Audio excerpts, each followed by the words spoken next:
Hello friends, welcome back to my channel drama vibes. और आज की इस वीडियो में हम एक नई ड्रामा की बात करने जा रहे हैं जिसका नाम है बिलव्ड लाइफ। उम्मीद करती हूँ आपको ये ड्रामा पसंद आएगा।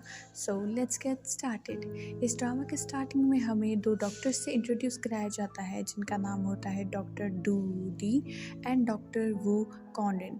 दोनों ही काफ़ी ज़्यादा काबिल तारीफ डॉक्टर्स होते हैं और इन दोनों की मॉर्निंग शिफ्ट में ये भागते हुए हॉस्पिटल में एंटर होते हैं। तभी हेड नर्स इन दोनों को आकर बताती है कि नाइट ड्यूटी वाली डॉक्टर थी, उसने गड़बड़ी की है और इस वक्त एक पेशेंट ऑपरेशन थिएटर में है और अभी तक उसका बेबी डिलीवर नहीं हुआ है। तो ये दोनों ऑपरेशन थिएटर में जाते हैं तो वो डॉक्टर डू कहती है कि इस लेडी को जल्दी सिजेरियन की ज़रूरत है, जो कि बड़े ऑपरेशन के साथ ही ये बच्चा हो सकता है, नॉर्मल डिलीवरी इसकी पॉसिबल नहीं है। तो वो दोनों डिलीवरी के लिए प्रिपेयर करते हुए दूसरे ऑपरेशन थिएटर में शिफ्ट करते हैं, जहाँ पर जो डू दी है वो वेट करती कि डॉक्टर वू अपने साथ डॉक्टर हैंग, जो कि एक सीनियर डॉक्टर हैं, उन्हें लेकर आएंगी। लेकिन आने में लेट हो जाती है तो डॉक्टर डू अकेले ही ये ऑपरेशन कंप्लीट कर देती है, जिस पर जो डॉक्टर हुएंग है वो काफ़ी ज़्यादा हैरान होती है और उसकी सर्जरी करने के स्किल्स को देखकर काफ़ी ज़्यादा खुश भी होती है कि ये सच में एक काबिल तारीफ डॉक्टर बनेगी। दूसरी तरफ हमें दिखाया जाता है कि नाइट ड्यूटी वाली डॉक्टर डू के बॉयफ्रेंड के लिए, जो कि डॉक्टर जिन शॉ है, के लिए एक सेलिब्रेशन पार्टी अरेंज करती है, क्योंकि उसका बॉयफ्रेंड अब एक अटेंडिंग डॉक्टर बन चुका है, जो कि असल में उसकी प्रमोशन हो जाती है। तो इस बात पर दोनों खुश होते हैं और जिनशो डॉक्टर डू को कहता है कि आज हम सेलिब्रेट करेंगे एक साथ मेरे घर पर, क्या तुम आओगी? जिस पर डॉक्टर डू हाँ कर देती है। दूसरी तरफ हमें दिखाया जाता है कि डायरेक्टर डॉक्टर हांग से बात करते हुए कहते हैं कि अब डॉक्टर जिनशो की प्रमोशन हो चुकी है तो उनकी एक सीट खाली है, हमें जल्दी से जल्दी वो सीट भरनी पड़ेगी। तो डॉक्टर हांग जो है वो उन्हें डॉक्टर डू के द्वारा किया गया ऑपरेशन का कट दिखाती है कि ये काबिल तारीफ तरीके से किया हुआ है, जिस पर डायरेक्टर भी हैरान हो जाता है और कहता है कि इसमें तो सच में कोई स्किल्स हैं। तो वो कहती है ये काबिल तारीफ डॉक्टर है, बस सिर्फ एक कमी है कि ये लोगों से अच्छे से बात नहीं करती। असल में डॉक्टर डू बोलने में बहुत ही कड़वी होती हैं, उनके बोलने का तरीका बहुत ही स्ट्रेट फॉरवर्ड होता है, जिसके कारण नॉर्मली पेशेंट्स और उनके रिलेटिव्स डॉक्टर डू को नापसंद करते हैं। दूसरी तरफ डॉक्टर वू जो है वो काफ़ी ही कम्युनिकेशन स्किल्स में स्ट्रॉन्ग है, वो काफ़ी अच्छी बातचीत करती हैं आम लोगों के साथ और इसीलिए लोग उन्हें लिटरली काफ़ी सारा पसंद करते हैं। लेकिन डॉक्टर वू इतनी काबिल तारीफ़ नहीं होती एक ऑपरेशंस करने में और लोगों को ठीक करने में जितनी डॉक्टर डू हैं।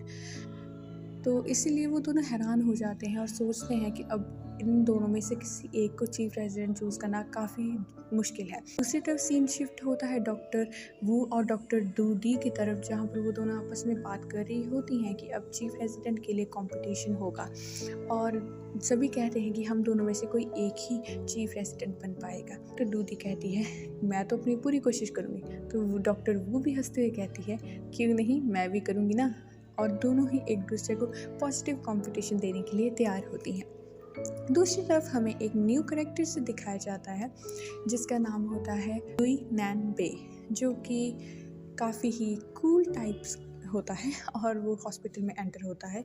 ये मुलाकात एक लड़की के साथ होती है जो कि उसके साथ आकर बैठ जाती है। उसे गेम्स खेलता देखकर वो लड़की उस पर हंसते हुए कहती है कि जैसे तुम खेल रहे हो ना, वैसे तो तुम कभी भी जीत नहीं पाओगे। तो दोनों एक साथ गेम खेलते हैं और लड़की जीत जाती है, जिस पर वो कहता है मैं तुम्हारी वेट करता हूँ, कब तुम आओगी और हम अगला मैच लगाएंगे। और वो वहाँ से हंसकर डॉक्टर को मिलने चली जाती है। अंदर एक अटेंडिंग डॉक्टर होते हैं और उनके साथ डॉक्टर डूडी भी होती है।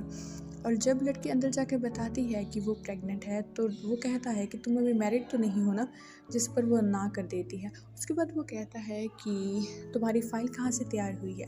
तो वो कहती है कि वो क्या होता है, मुझे तो पता ही नहीं है कुछ। डॉक्टर दूधी को कहता है इनका असेसमेंट करने के लिए कि वो एक बार इन्हें देख लें और उन्हें कुछ टेस्ट लिख कर दे देता है कि तुम ये टेस्ट करा कर आओ। जब लड़की वो टेस्ट करा कर आती है तो उससे पता चलता है कि इसकी प्रेगनेंसी कुछ डिफ़िकल्ट हुई है। असल में जो बच्चा है वो गलत जगह जाकर अटैच हो चुका है, जिसके कारण इस प्रेगनेंसी को जल्दी से जल्दी एंड करना होगा, क्योंकि इससे मदर को खतरा हो सकता है। है कि लेकिन मेरे जो बॉयफ्रेंड है उसने तो मुझे सिर्फ अबॉर्शन के लिए पैसे दिए हैं, जिस पर डॉक्टर हैरान होते हैं और कहते हैं कि नहीं, ये पॉसिबल नहीं है। तो वो कहती है क्या ये खर्चा सारा मेरे इंश्योरेंस में कवर हो सकता है? तो कहता है नहीं, ये थोड़ी सी महंगी होती है तो तुम्हारे कुछ पैसे ज़्यादा लगेंगे। और वो कहते हैं कि क्या तुम्हारे साथ कोई आया है? जिस पर वो झूठ मूठ को बोलते हुए कह देती है हाँ, हाँ मेरे साथ एक आए हुए हैं। वो उनके साथ मैंने बाहर ना गेम खेली थी। तो डॉक्टर दूरी को गुस्सा आ जाता है, तो वो बाहर जाकर बैग को जाकर कहती है कि क्या तुम उसके लड़के के साथ हो? तुम ली को जानते हो? असल में ली उस लड़की का नाम होता है। तो वो कहता है कि नहीं। वो कहती है मज़ाक कर रहे हो मेरे साथ? हाँ, और वो उसे डाँटते हुए कहती है कैसे बॉयफ्रेंड हो तुम? तुमने एक तो अपनी गर्लफ्रेंड को प्रेग्नेंट कर दिया और उसके बाद तुम ऐसे रिएक्ट कर रहे हो जैसे तुम उसे जानते ही नहीं हो। उसके बिना ख्याल किए तुम यहाँ पर मज़े से अपने गेम्स खेल रहे हो। जिस पर तभी ली वहाँ पर आ जाती है और वो डॉक्टर दूरी को रोकते हुए कहती है नहीं, नहीं ये मेरा बॉयफ्रेंड नहीं है, आप ऐसे मत बात करें। डॉक्टर दूरी कहती है तुम इसे बचाने की कोशिश मत करो। तभी वो कहता है कि नहीं, मैं इस लड़की को सच में नहीं जानता, मैं तो यहाँ अपने किसी दोस्त को मिलने आया था। और वो वहाँ से चला जाता है, जिस पर दूधी कहती है कैसा इंसान है ये। हाँ, तभी सीन शिफ्ट होता है डॉक्टर वो की तरफ जिन्हें कि डॉक्टर हुआंग ने अपने पास बुलाया होता है। असल में वो उनसे कहती है कि ये एक न्यू पेशेंट आया है और जिसे कि हाइपरटेंशन की प्रॉब्लम है, जिसका मतलब होता है बीपी का बढ़ना। प्रेगनेंसी में ये थोड़ा सा आम ही है। तो वो कहती है कि आपने स्पेशली मुझे इन्हें मिलने के लिए बुलाया है, तो कोई ख़ास बात तो होगी। जिस पर डॉक्टर हुआंग कहती है कि हाँ, ख़ास बात तो है। असल में इसका हस्बैंड काफ़ी अजीबोगरीब किस्म का है और वो किसी की नहीं मानता। और तुम्हारा अच्छे से बोलना और लोगों से अपनी बातें मनवा लेना एक सही साबित हो सकता है इस केस के लिए। सो मैं चाहती हूँ कि ये केस तुम हैंडल करो। जिस पर डॉक्टर वो हैरान होते हुए कहती है ओके, मैं हैंडल कर लूँगी। और तभी वहाँ पर आ जाता है उस लेडी का हस्बैंड। तो उसे देख डॉक्टर वो कहती है कि तुम्हारी वाइफ को बीपी की प्रॉब्लम है, तो उसने क्या खाया था प्रेगनेंसी के दौरान? जिस पर वो कहता है उसने नमकीन और स्पाइसी चीज़ें खाई थी। जिस पर वो कहती है कि क्या तुमने सच में अपनी वाइफ को प्रेगनेंसी के दौरान ये दिया है, इसी के कारण ही उसका बीपी अब इतना बढ़ता है? तो वो कहता है कि उसे पसंद था इसलिए मैंने ये खिला दिया।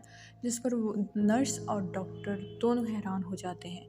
तभी सीन शिफ्ट होता है ली की तरफ, जो कि हॉस्पिटल में एडमिट हो जाती है अपने ऑपरेशन के लिए, जिसमें उसकी मदद करता है निन्बे। और ना सिर्फ उसकी मदद करता है, वो उसकी आधी फीस भी पे करता है इस हॉस्पिटल की।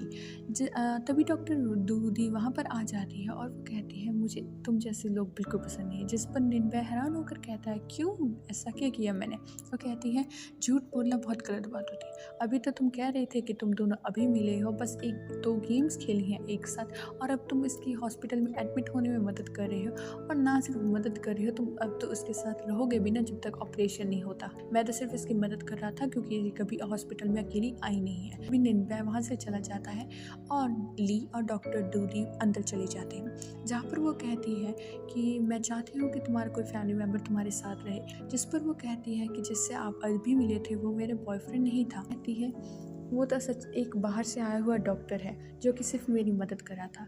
जिस पर दूधे हैरान होते कहती है ऐसे भी डॉक्टर आने लगे अब? हाँ। और तभी वो कहती है अच्छा उसे छोड़ो, फिर तुम्हारा असली बॉयफ्रेंड कहाँ पर है? तो इस बात पर जो ली है वो थोड़ा हिचकिचाते हुए कहती है कि उसने तो मुझे अबॉर्शन की फ़ीस देते हुए भी कह दिया था कि आज के बाद मुझे कभी मत मिलना। जिस पर दूधे काफ़ी हैरान हो जाती है और वहाँ से चली जाती है और उससे कहती है बट स्टिल अभी भी हमें तुम्हारी किसी न किसी फैमिली मेम्बर की ज़रूरत है, तो तुम कोशिश करो कि जल्द से जल्द किसी को बुला लो।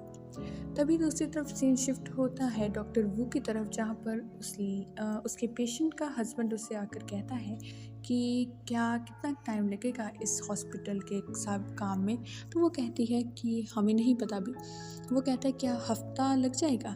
जिस पर वो कहती है हमें नहीं पता, क्या उससे पहले ही बेबी आ जाएगा? जिस पर वो डॉक्टर वू अगेन कहती है कि हमें नहीं पता। वो कहता है असल में मेरी ना एक ट्रिप है और मुझे इस ट्रिप पर जाना बहुत ज़रूरी है, तो आप एक हफ़्ता मेरी वाइफ का ध्यान रख लेंगी?